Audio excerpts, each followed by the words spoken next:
Micah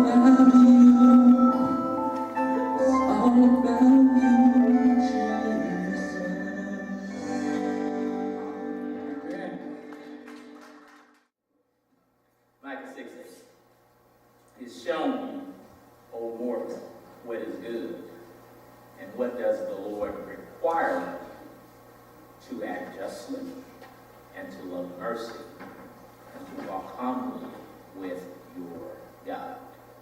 So I want to talk a little bit about hope for renewal. Many of us who are here this morning are hopeful about God, and we're hopeful that we will have a new kind of government in a few months. For decades, African Americans, black folks, the reason I said black folks is because there's more than one kind of African American, we're aware of that. And many times in the electoral voting process, black folks and other African Americans sometimes think differently politically. We're not all the same, is all I'm saying, all right? We voted for a particular party or a particular person and have believed that was enough.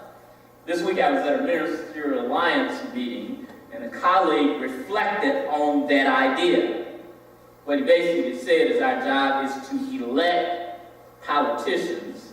We are to show up at the polls. And after that, our job is over, and the elected should expand our opportunities without any further encouragement from us. In other words, elected officials should automatically protect our rights, expand our opportunities, include our interests in decisions, lead the poor toward prosperity, increase the health of the sick, ensure every child is educated, etc., etc., etc. The truth is, God's people have always been required to thoughtfully consider the state of our world, the state of our communities, and then proclaim God's opinion about its current state and God's desired response. Today I'm going to take talk a little bit about where we are and some of our responsibilities as it relates to politics. And for me, for us really, politics is not just about who's on the ballot and who we vote for. We want to talk a little bit more about this even later. Just so you know, I've asked an Alliance of Clergy to share some inspiring words to their congregations as well. So I'm not the only person who's going to be talking about this morning. I've asked others in the group to join me in talking about what we are to do as we get closer to the midterms. We have some inspiring thoughts and are going to share from a piece entitled The Boston Declaration. You can find it online. It's a statement signed by many faith leaders in 2017. So I'm going to share from that some unedited versions, some edited versions as well. All right. We're outraged by the current trends in evangelicalism, and for those of you who don't understand what that term typically means, evangelicalism usually refers to white, rural, not always rural, but white evangelicals who are also conservative, okay? So, current trends in evangelicalism and other expressions of Christianity driven by white supremacy, often enacted through white privilege and the normalizing of oppression.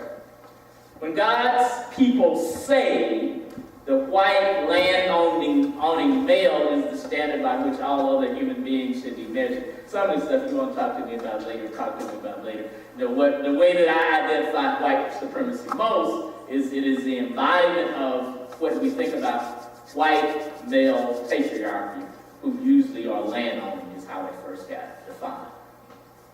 All right. So I won't say I won't have much of that. I'm going to try not to have much of that. Okay. So sin, which is perpetuated, this standard that some people are more important than others. We sin because God doesn't think that the white land-owning male is the standard, nor does God think that the white land-owning male is better. That's a racist thought, and God is not racist. Racism has invaded every part of our nation, and it has invaded the church and informs many of the practices of the church. And I'm not just talking about white male-dominated churches. Racism invades our church as well. We must take racism, if we're going to really listen to God, we must take racism head on, commit ourselves to following Jesus on the road of costly discipleship, to seek justice for the least, the lost, and the left out. And yes, the wealthy and powerful as well. They need justice too. And by that, I'm not saying them getting what they want or us getting what they want. But God guiding us all to a place where we reflect upon the sacredness of all humanity, all people who are alive, who have breath within them. White privilege has taught us to think that black people need to be fixed. The truth is, white privilege harms so-called white people as well, and also white land-owning males. It makes them think they're better, not just that. So, not just that, but if you look at the election in 2016 and how some rural white people thought that a silver spoon birthed, wealthy, powerful person was closer to them in identity as it relates to opportunity than black people who shared the same position. If you look at that thought and them thinking that, it's marred their image of themselves as well and where they are related to opportunity. I told Paul that was a whole class, so you won't get the class. We declare that following Jesus today means fighting poverty, fighting economic exploitation, racism, sexism, and all forms of oppression. As people who belong to God and look to His Word for wisdom and guidance, we must choose life. We live in a time of heightened racist and patriarchal empire where wealth and power are concentrated. That racist, patriarchal, wealthy power is sinful and intentionally sucks the life out of some to benefit the greed of others. God wants us as His people to fight against those powers wherever they exist. Whenever one of God's children is being oppressed, the church must choose to fight for that child and those people's liberation rather than be complicit in the sinful oppression. We live in a moment where death and evil seem to reign supreme, where powerful people willfully strip life-nurturing resources from the people already without means and political strength. We're called to stand together as God's people to renounce and resist death-dealing powers that organize and oppress our world. One way we start, make sure we're registered to vote. One way, not everywhere. Make sure we're registered to vote. Make sure we vote against those who are leaders of oppressing values. They're leading these values. We must tell the truth about ourselves. So it's not just them, it's us too. We as God's people have been complicit in these systems of oppression.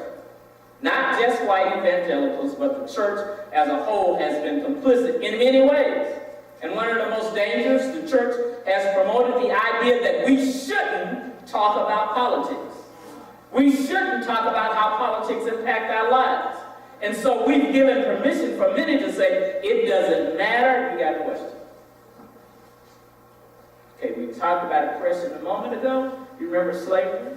And where people's right and movements was restricted and they were demanded, they were told they had to work or be killed.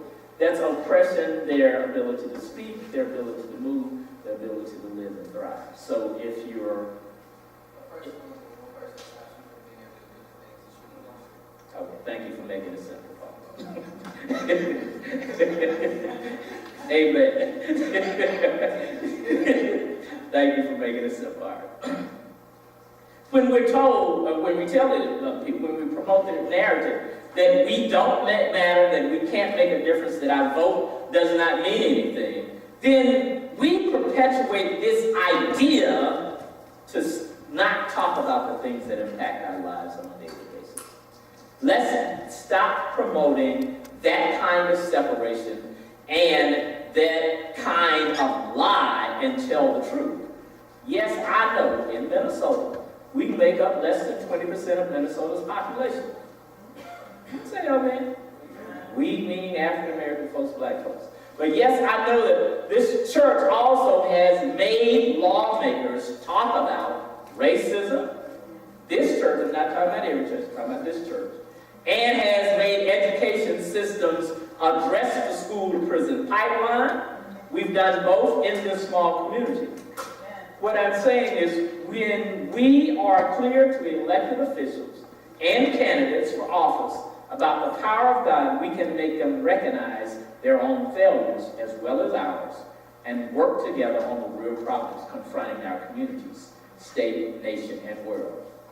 Maya Angelou said, somebody know what I'm going to say already, our deepest fear is that we are powerful beyond imagination. It is our light more than our darkness which scares us. We ask ourselves, who are we to be brilliant, beautiful, talented, and fabulous? Now some people think that sounds crazy, right? But isn't that true? A lot of times, we question ourselves in our own brilliance. We question ourselves in our own ability to make changes, to contribute to the changes of the lives of the people around us and things that impact us. But when we step up and start daring to speak up, to work together, we find out we're more powerful than we imagine. We're called upon to mourn the coarseness of politics and humanity. Not just elected officials, but every kind of politics that invades our lives. There has been a loss of compassion for those in need. Y'all hear me? And I'm not just talking about rich folks. There's been a loss of compassion in many of us for those in need. We routinely show disrespect to each other. We are thoughtless about how we use and abuse our planet. We especially mourn the way in which the name of Jesus has been used to support and encourage actions and attitudes that demean others and threaten the environment. I find us frequently talking about those other people, and we're not talking about others of different hues. Sometimes we're talking about others of economic means. Say amen, somebody. We acknowledge and lament the realities we see around us. Broken lives, broken homes, a broken social system that incarcerates more people than any other nation in the world. We lament a broken and corrupt police system, a broken economic system that prioritizes profits over people. That is, it prioritizes profits over some people. There's a few that it does not prioritize profits over. Just a few. We lament national boundaries that make our words about security a pretext for destroying the lives of others, and a broken church that disrespects and marginalizes many people rather than honoring and embracing them. Our hope is to point to new ways that brings the concerns of all to the center of our collective thoughts and actions. When we see our government or any power in our systems cutting social safety nets and forcing the poorest and powerless among us to spiral into desperation, we must act to restore a spirit of human concern in government, public decisions, and in ourselves. When anyone or group is targeted for slander and violence, we cannot sit by and allow people and the earth to be accosted with unjust policies that promote corporate profits and extract them from the future of our children. We reject false ideologies. Let me stop for a minute. How many of y'all think that it's impossible for you to make a difference in the world and your opportunities that's around? You think voting don't matter? Oh, y'all ain't gonna talk to me. Okay. You think that? Has somebody told you that? So you're young. And somebody told you that, you just think that. You just think it? Okay. Anybody else courageous enough to say you don't think it doesn't matter?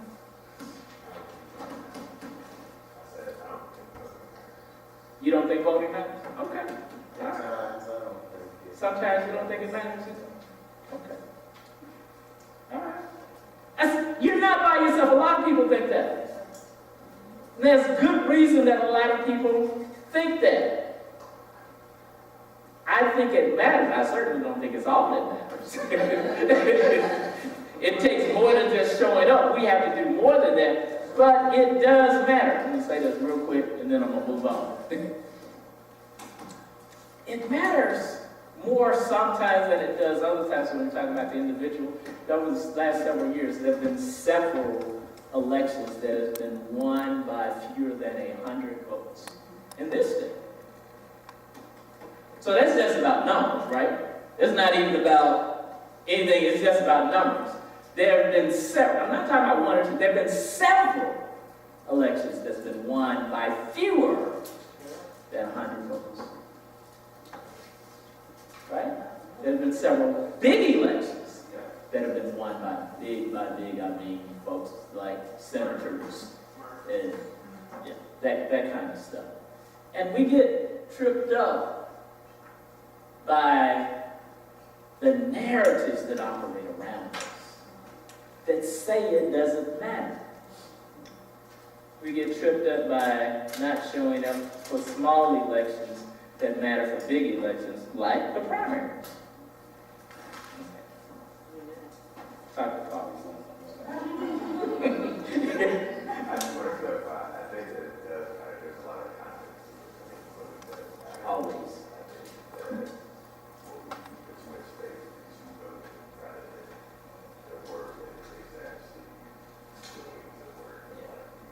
I don't know, the system that changes our respect. So I think it's too much space in the system rather than creating that is open and involve all of us. You exemplified a lot of what we don't do enough of. And there's talk about and through both what we're facing and what we mean and what else we need to do when we talk about engagement. Right? I'm a firm believer we don't do that enough. I'm also a firm believer is we color the opinions and thoughts of young people as they're growing up about us and what it means to engage the whole political apparatus, which is a part of what you're talking about. So Chris has said that. Y'all have things like that what Chris is talking about. Maybe we're going to talk to Chris later, right? No, but seriously, we have to do more than on every level. Because sometimes all we think about politics is crooked folks rather than what's political about us and our actions. That's enough. I'm not going to go all the way down there. But thank you, Chris. I appreciate it. We reject false ideologies. Are y'all aware there's an ideology, a thought process that emphasizes racial laziness? You're not aware. So, the narrative in our world is that black people are lazy. Y'all familiar with that narrative? Yeah. Right? And you know where it came from? It came from a period of slavery that said black people were lazy. Now, who do you think was working this? Just ask. Right? They weren't the only people that were working, but who was doing the bulk of the work? But yet, that narrative was started and got ingrained in all of us. Y'all want to know the ugly truth? I heard more black people talking about black people being lazy than I had white people. I'm sorry you clapped. Because, I am. I'm sorry you clapped. Because what that means is not just other people thinking that about it, it's us thinking that about us as well. And we can confront that, but we have to be willing to confront that. It's both wrong and sinful. There's another ideology, thought process. Peace is not achieved, the false part is peace is achieved through military strength. It is not. Nor is violence the necessary foundation for freedom, for safety, or security. The corporate ruling class does not serve us, but themselves and dispossesses poor communities of color, erodes real empowerment of the most vulnerable. American exceptionalism. Now y'all gonna throw something at me at this one. American exceptionalism, America ain't really that exceptional. Amen. It's wrong and it's evil. It is the evil of political corruption, as is our acceptance of the corrupted leading us and making decisions on our behalf. We will quickly choose between the least repulsive, right? Rather than thinking about what can we do to get people who are actually folks of integrity. We must think better of ourselves and demand better from elected and appointed leaders. Such falsehoods breed immorality. One of the truths that I think, I don't know, I may be wrong, I think one of the reasons that our world has gone so far wrong now is because we've allowed, we, the church, I put it on the church, we, the church, have allowed inconsistencies with our faith to take root, to be perpetuated outside and inside the church. Inside of our children. Amen. Inside of ourselves. We reject the falsehood of white normalcy. We reject the patriarchal and misogynistic legacies that subject women to continual violence, violation, and exclusion. Y'all know what my real problem with the Kavanaugh confirmations were? There was this whole conversation about he had a right to be the Supreme Court justice. Y'all know why I think that's false?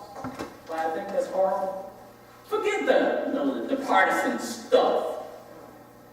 In the middle of us talking about whether he should be confirmed or not, nobody stopped long enough to say, because there's a question about whether or not his actions are abusive to women, whether we can prove it or not, that's a question. Do we want people with a question really sitting in a seat where they have, I mean, do we really want to have that kind of person sitting there? I don't want to marry nobody that, I'm questioning whether or not there's a big question now about whether they got some faithfulness behind. I mean, I'm sorry, I don't want to marry a person like that. Whether I can prove it or not. That whole idea about people having a right. Right? That's really my real problem. The partisan stuff I can get over. I can't. But that's because I don't think either one of them truly reflects my values.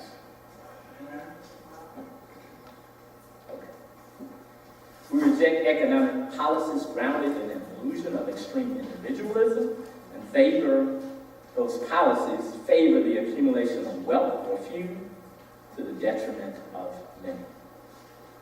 It is time for us to turn toward God. Time to believe in the power and influence of the church. Let's confront the evils in our world, the practices that we have that demeans and destroys life. Confront them. Let's take the time to look at our voter guides this week as they start, not as an end. Take a time to look at our voter guides this week. Let's just sample that one. You don't know how to get it. We got a couple people tell you how to get it. It's pretty easy to get. You can ask me later. Get a sample ballot. Go through every person and thing that's on the ballot. I know a lot of us skip the judges and sometimes find out information about judges is hard. Don't skip them. Right? Hold them up to the light of God and let the wisdom of God guide you and us in our decisions on the ballot. Make sure you vote, and I'm recommending you vote early. If you want to do something collectively, let's vote Friday. Right? Don't just vote. Talk to some of the knuckleheads that say they want to be your representatives. If you need help with your sample ballot, let's have a group conversation. We can have one. Brian's back there, other folks are back here. We represent hope for the world, hope for ourselves, hope for our children, and yes, hope for the planet. Let's act with wisdom and power now and in the future. The prophetic power of the church on election day matters. Conversations, if you can't vote, if there's some reason you can't vote, too young, something on your record, blah, blah, blah. Your conversation matters. Our faith and action can change our course, turning us toward God and good. Am I saying that we can solve everything by talking about voting? What I am saying is we can start heading in a direction that represents who we are, who God has called us to be as a church. And we can't do that by being afraid to take on the things that's facing us. I'm saying that this kind of engagement is grounded in faith, it's grounded in representing God, and it is good for us. to be serious about everything that impacts us. A truth that I believe is that I don't think anyone else will dare to try to change the course of where we're going. I think whatever party ends up is going to continue to ground themselves in their party ideas. I do. Well, I think one political persuasion might be a little better than the other. A little. But if God's word is not present, the corrupt ideals that they stand for will persist and be perpetuated for generations of all. The only thing that changes the course are people who believe in God and who have the audacity to have a hope for ordinary humanity. People who don't have political power or great wealth to fund a campaign, but everyday ordinary people who need opportunities, who need others to stand with them, who need others to stand for our children, who are willing to teach them that what they say and do matters, not just for what's around them, but it matters for what's ahead, and for the course of their lives. We need to be engaged in teaching our children that we can have a powerful say in the course of our communities and in the course of our world. With God, all things is possible. All things are possible. With us, all of us believing in God, working together, they're more possible. My first intention is to get you to vote. Get you to vote early. My second intention is to get you to vote, not just pick up a ballot, but think about who and, more importantly, what you're voting for. Yes. Probably my simplest expression of that is vote for your best future that you can think of. That's the simplest expression. And if you dare, engage one another. See what our faith and our values tell us about both what we want and who we have the best opportunity to persuade to go with us toward what we want. Amen? Amen. Amen. Y'all gonna vote? Yeah. You gonna talk? Who gonna have a conversation? I'm beyond this. All right. So you see all these hands up, Brian? Yeah, I see it. Let's have a conversation. We can't solve everything now, but we solve some stuff. Amen. Let's move an adult conversation talking to our children about the importance of thinking through what's in front of them. What are the next steps we can take with them so that they can stand up for their own rights? And not just hide in the corner because of fear. Maybe they too are afraid of they might be more powerful than what they imagine. Amen? Amen. Praise the Lord.